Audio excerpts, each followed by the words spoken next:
this is your host, Julia Napini. I am a clinical and forensic social worker who owns a counseling practice and a consulting business. In this show, we discuss the challenges of being successful in business while maintaining your integrity and staying true to yourself. Join me while I interview other professionals and share insights from life and experience.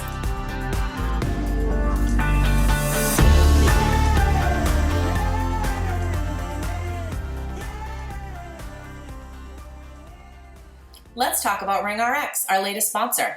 RingRx is a high-quality, HIPAA-compliant telephone, text, and fax communications platform. They provide seamless, cost-effective communications for behavioral therapists, medical practices, hospitals, and other healthcare providers. RingRx is designed for modern healthcare environments. They offer customizable features like a phone app, automated patient outreach, voicemail, after-hours call routing, and top-quality desk phones. Try RingRx for free today at ringrx.com. And if you sign up using the code CLIMB, you'll get 15% off your monthly bill forever. Conditions apply. Hello and welcome to another episode of the Compassionate Climb podcast.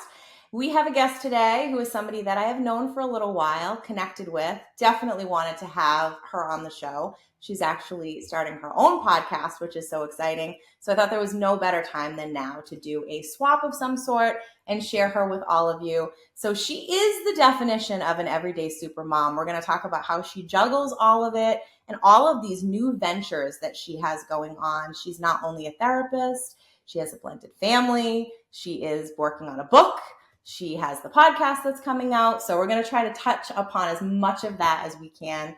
Amy Grace, welcome to the show. Thank you so much for having me. Oh, I am so happy to have you. So you shared with me something that I feel that a lot of listeners can appreciate, but I know a lot of the guests that I have can't necessarily say that they're in the same situation. So you were talking about how you were a mom before you were a therapist. And I know my journey, and I know a lot of the circles that I travel in, a lot of times it's the other way around. So share with us how this journey evolved for you and how you landed where you are right now to be doing what it is that you are. Yeah, so the super short version of my story is that I actually had my first daughter when I was in undergrad.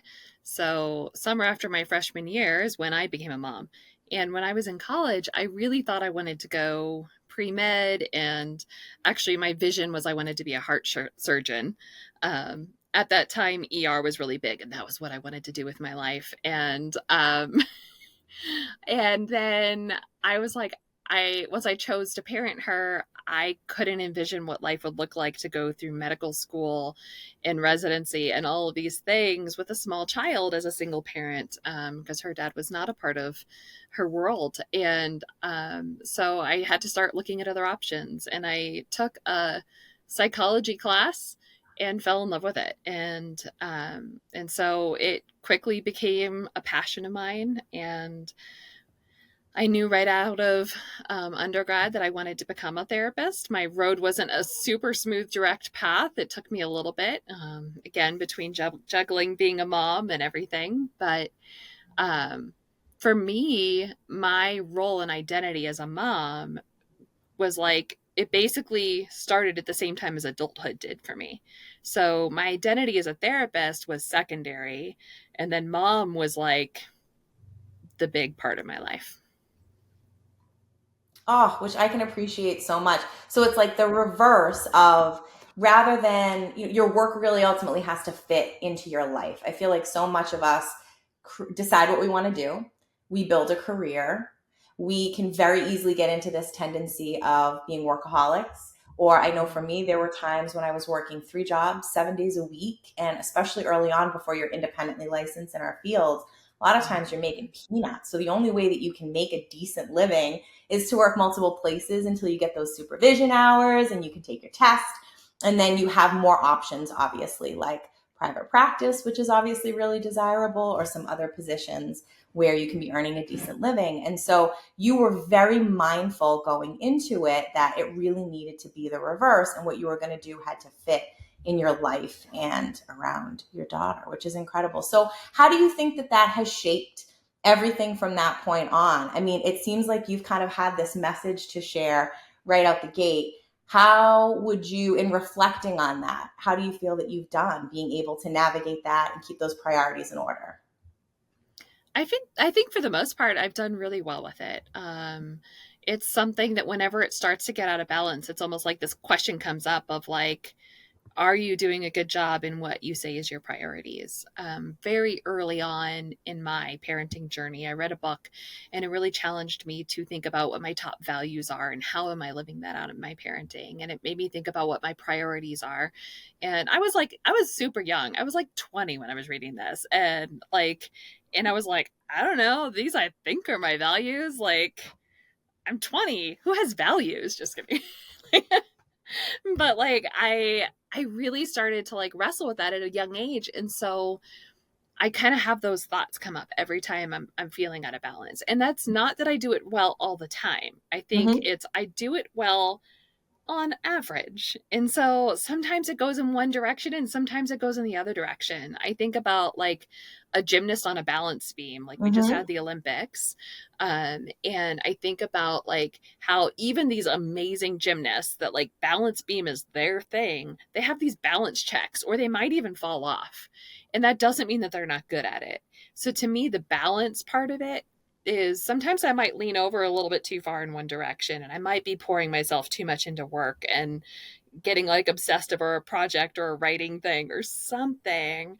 But then other times I might lean the other direction and I'm like, this week I was really poured into the parenting thing. And over time is how I found that balance. Mm-hmm. So, what do you have in place as kind of those guide points to make sure that you are in alignment? What have you found that's the most helpful for you? Because I realize self care is a common topic. I think we're much more aware of how important that is, but I realize it's so subjective and individualized based on the person. So, what are your go tos to make sure that you're Yeah. in check and in alignment with what you value? I think that there's a couple of things. One is I am in a blessed and privileged position that I don't have to be the 100% primary earner in my family. Mm-hmm. Thankfully, my husband makes enough that his paycheck pays the bills. Maybe not every single one we'd want it to pay, but it pays the bills. And Mm-hmm. so it has given me that freedom to be able to put in a little more wiggle room. So for Yeah. me, I only see my therapy clients in my private practice on Tuesday, Wednesdays, and Thursdays. Mm-hmm. On occasion, I might do an intensive on another day, but for the most part, Tuesdays, Wednesdays, Thursdays are my days. And Yeah. I only see clients after school hours on one of those days. So Okay. Tuesdays, I start later and finish later. And then the rest of the days, I put all my client hours within the school day so that I can be there to run my kids all over town. And maybe I'm doing notes in my car while they're, doing a gymnastics class or waiting for volleyball to get out or whatever the activity of the day is. But for Mm-hmm. me, that was important to me to be able to be present in those things as well as doing the work that I feel called to. Yeah. Oh, that's so helpful to hear. So, what does it mean to you to be a super mom? How would you define it? I love that question. So, I actually addressed this in my whole first episode of my new podcast, Everyday I love Supermoms, because I feel like the term supermom has kind of gotten a bad rap. That a lot of people now see it as this like almost toxic thing of like constantly striving and overachieving and perfectionist, and I have to do all the things and do it with a smile on. And to me, that's not a super mom. That's just an exhausted mom. it.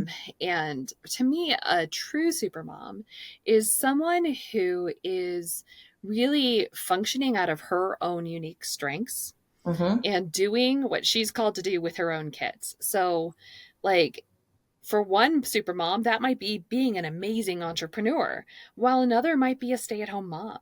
And Mhm. so, there is no one type of super mom, but figuring out where your strengths are, where your passions are, where your priorities are, functioning out of those values, and, hopefully having fun while you do it. Like, I talk a Yeah. lot about the and of motherhood. Like, it's really freaking hard, Mhm. and it's also fun and beautiful, that it's not one or the other. And Mhm. so I think when we really function out of like our true everyday supermom-ness, we tend to be able to both embrace the hard and the beautiful. Mm. So I think about those of us that have been conditioned or received the narrative that we have to be good at all things, and that we have this pressure a lot of times, like you were describing in the beginning with this definition, that kind of contributed to this bad rap of always having to do all of the things and do it with a smile and do it to the best of our ability. And I've realized that that's just not possible. So, in the work that you do with moms, what are some of the things that you offer to them when maybe that inner critic or society or the people in their life are contributing to that being particularly challenging for them at different seasons? You know, I talk a lot with my mom clients about this, honestly, because I feel like so much of it does often go back to our own childhoods, Mm-hmm. our own experiences, maybe how we saw our mother behave. She modeled something for us in one way or the other. Sometimes it's that she was this, what would look like perfect, you know, classic, like June Cleaver kind of mom. Mm-hmm. And then sometimes it's the opposite. Mom was so like terrible and abusive. And so this current client is trying to be completely opposite. And Mm-hmm. so sometimes it's addressing some of those wounds from childhood that might be fueling that. But sometimes it's as Mm-hmm. simple as who said, like, and just challenging that thought. For instance, if I think I should really have it together all the time, who said that? Do I believe it? Like, do I really believe that I'm supposed to have it together all the time? And do I believe that for other people? Mm-hmm. Like, I just had this conversation yesterday with a client because she said that she's struggling with asking for help because she feels like she's not supposed to have to ask for help. And I'm Mm-hmm. like, where did that belief come from? She's like, I have no clue, but saying it out loud, it doesn't even make sense. And I'm like, that's valid. Like, Mm-hmm. but it does sound like it's very real to you. And I think so often we have this innate, I have to do it all. Um, I catch it in myself too. Like, Yeah. I am definitely a do it all kind of person in a lot Mm-hmm. of ways, right? Like, professionally, I've got a lot of, pots on the stove or whatever. And sometimes they aren't perfect. Mm-hmm. And so I think a lot of the things that we have to battle are things like perfectionism Mm-hmm. and figuring out what our piece of the pie is. Mm-hmm. Like, I don't have to do it all. I just have to do the thing that I'm meant to do really well. Right. So Yeah. there's a Well, and lot it of seems different approaches for dealing with that kind of question. Yeah, I mean, it sounds like a lot of it is that work of really picking it apart. So it's like awareness and recognizing when it's happening or where that comes up for us, and then delving a little bit deeper. So it sounds like with your clients, you can help them really pinpoint, which some of them may have never done before, where that message Mm-hmm. came from, challenging them to see if that's something that still serves them today, maybe forming some sort of a new narrative based on what Mm-hmm. is really working for them and resonates now. So, how did the podcast come about in all of this? So, clearly there's a theme throughout, and this is something that you have had, it sounds like, a lot of success with in your own life and helping others navigate kind of wearing all of these hats. But a podcast is a big endeavor. So, tell me how that came to be for you. So it's something I'd been toying with for a while. Yeah. And I really struggled with like when is the right time. But let's be honest, when you're a working mom, there's probably never a right time for anything. It's when is Mhm. the somewhat sort of logical time. But for me, I feel so honored every time a woman shares her motherhood story with me. And I really believe in the power of stories to connect, to inspire, to encourage. And I really want to be able to share those stories. Obviously, in the world of therapy, I can't go around sharing people's stories. That's, unethical at best. Right. So I was like, what if we had a better format for people to just share these authentic stories?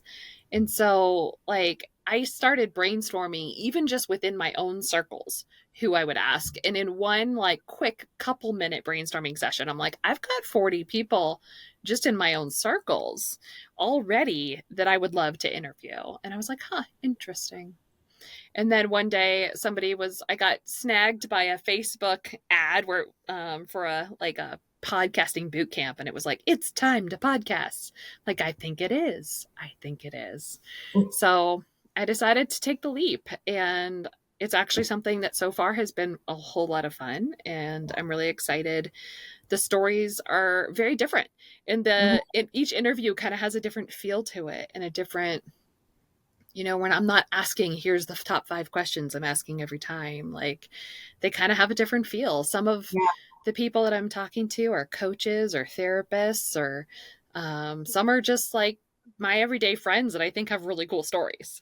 Mm-hmm. But the whole idea is, I believe that when we can share stories with each other, like, there's profound connection that can come with that. And so I'm hoping to go deeper than the snapshots of perfection and into the struggles and the strengths that each of these women have. It's such an incredible platform to be able to share the people whose paths you cross, who really impress you, and you are able to reach this level of depth. They have this comfort with you. They're sharing something that you know the world could benefit from and would resonate with them.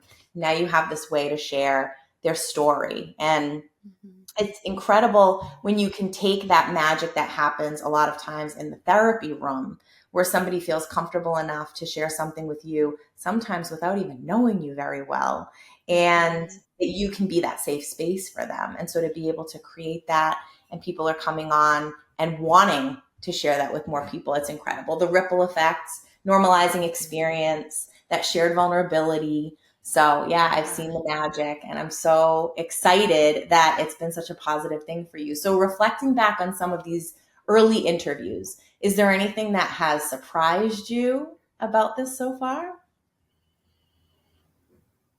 I Are these think, interviews that you expected? they weren't necessarily even like the ones that were on my original, like, 40 list that I came up with that one day. And, but they are, I think the biggest thing that I'm noticing is a like a connection there. Like, themes that seem to come up. Like, my first 2 people that I ever interviewed both happened to have like military family backgrounds. And I was like, well, that's interesting. Like, and like, Yeah. so talking about some of the challenges of being a mom married to a military spouse and things like that. And so I was Mhm. like, interesting. That just happened to happen that way. Okay. Um, but like, I think there's common themes of resiliency, Mhm. of moms being able to pivot when life doesn't go as expected, Mhm. of just the you know basically kind of coming to a place where they realize, okay, this is not what I thought it was going to be, but it can be amazing. Mhm. I love it.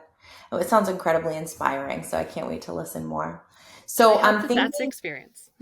yeah, absolutely. So I'm thinking about the courses. So I know that you have one coming up in the new year, and I know you've had some experience beforehand. So for those listening, I mean, you seem to be the queen of diversification, right? So you have obviously the therapy that you provide, but you're always looking for different ways to take the knowledge that you've acquired and experience that you have and share it in different ways. And so, how do the courses fit into that? What has your experience been putting them together, marketing them, getting them out there in the world, and what can people expect from this next one that you have up and coming? When I first started the whole course thing, I actually started thinking I really wanted to go the coaching route and do a bunch of Mm-hmm. coaching.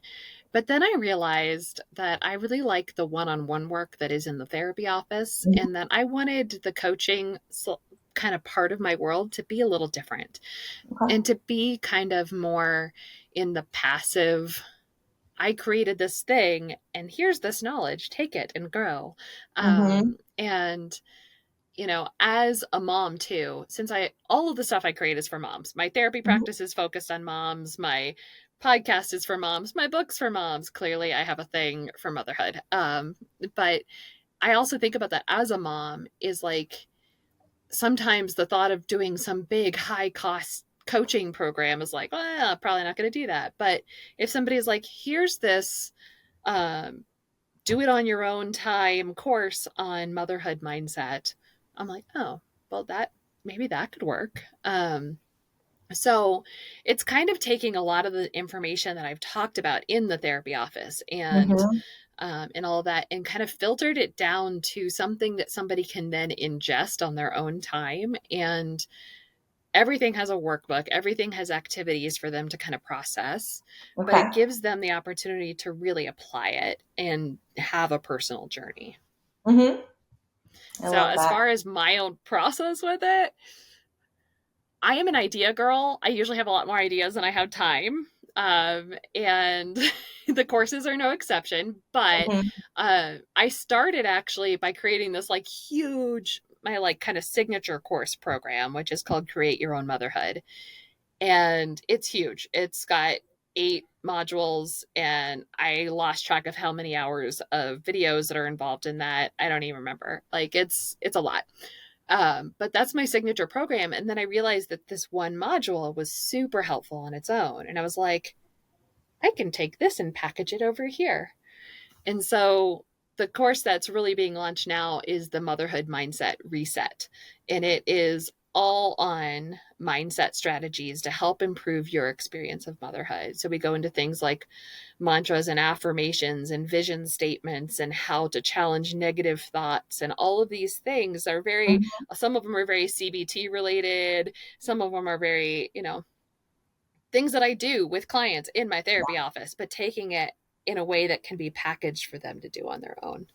So Mhm. it's been created. I'd say the biggest struggle I have had from the professional side of it is the marketing. I don't know why. I've always kind of felt like marketing is a 4-letter word. That's how I hear it and I'm like, I want to market, but I'm Mhm. starting to create a better, healthier relationship with it. As owning 2 businesses, it's kind of good to actually market. Yeah. Well, it's a So, muscle. And in all reality, I mean, the podcast is an avenue for that. And with this mhm. book coming out, you're going to be doing, I'm sure, more promotion.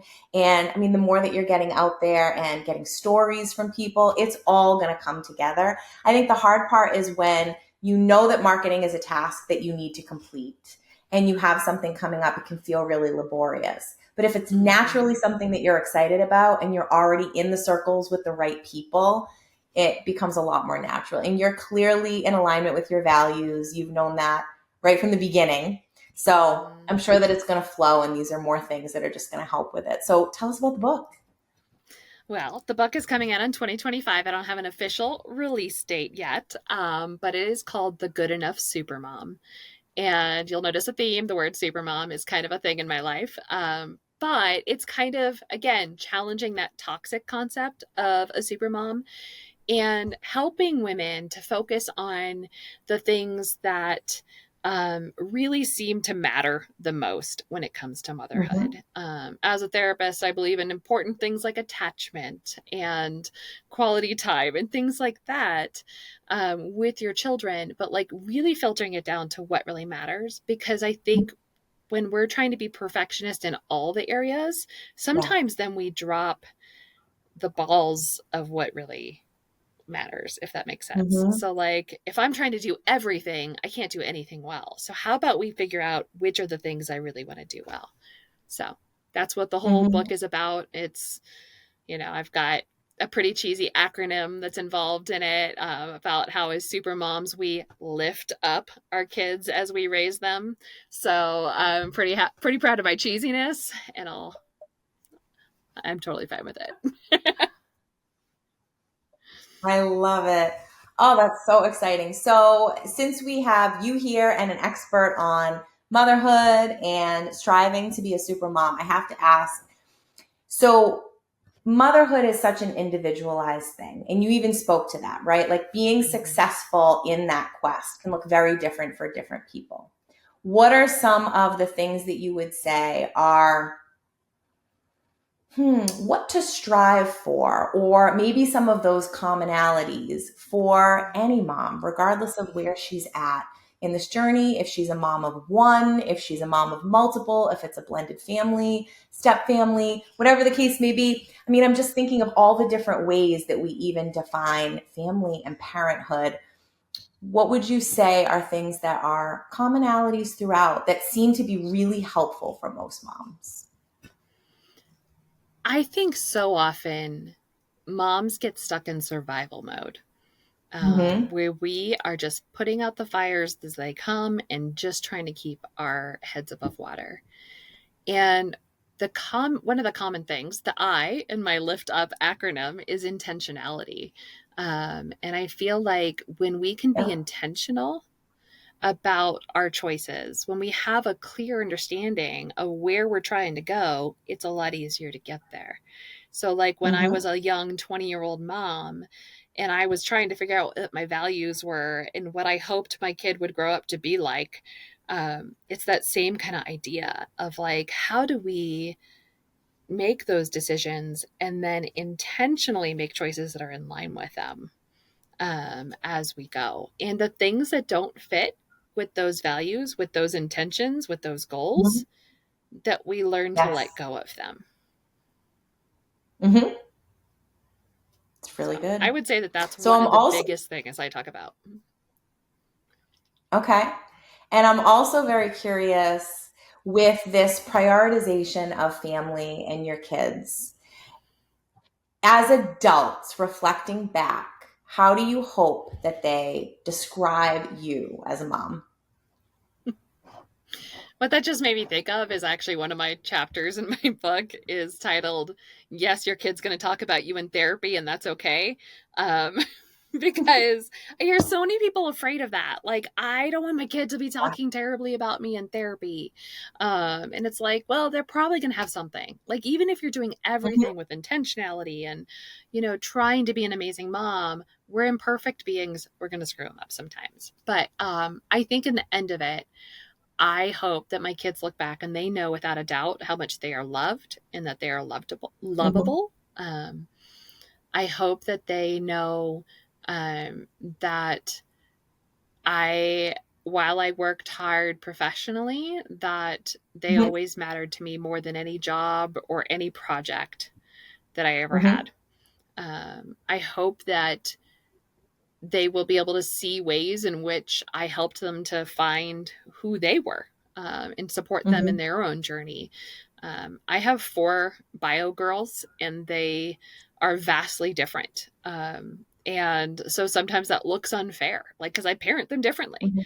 Um, but I hope that they can look back and like believe that it was like, oh, I can now see why she did that. That makes sense. Yeah. Um, but, those are all hopes. I've got kids that range from elementary school to graduate school. So I don't know.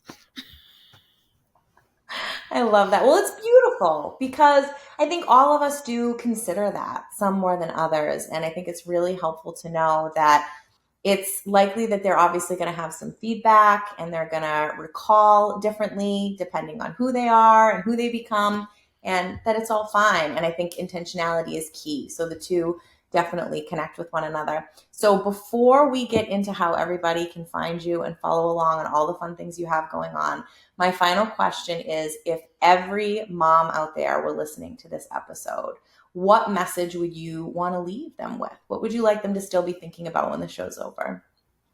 Hmm. I would say the biggest thing is I hope that you can believe that you are the mom that your kids need. And that as you can become stronger and healthier in who you are and function out of your unique strengths, your giftings, as you conquer your weaknesses and figure out how to shore up those things that maybe you do struggle with, that you can be exactly the mom that your kids need. And Mm-hmm. so to just really lean into that role and focus on being the mom that you were made to be. That's a great note to end on. So fill everybody in on how they can follow along, get updates on your book and future offerings. What's the best way for them to do that? Yeah. I'm trying to make sure, since I have so many different things going on, I try to make sure everything at least filters through my main Instagram, which is at Hey Amy Grace. And that's where I'm posting updates. I have links that you can get to through that for all of my projects. The podcast is coming really soon. We're just finishing some editing on some episodes, and it'll be out there, and it'll be on all of the major podcast platforms. And it is Everyday Supermoms. And between those two things, you should be able to find me. If you happen to be in Colorado and want to work with me, I am in Colorado, and my practice is real life creative counseling. I love it. Thank you so much for coming on the show, sharing your wisdom and all of the cool things that you have going on. Keep up the great work. Thanks. Thanks for having me. I loved it. If you like what you're hearing, please rate and review. This will help others find us and benefit as well. The Compassionate Climb podcast represents the opinions of Julia Napini and her guests. The information provided is intended for educational purposes only and should not be taken as legal advice. If that is what you are seeking, please consult an attorney.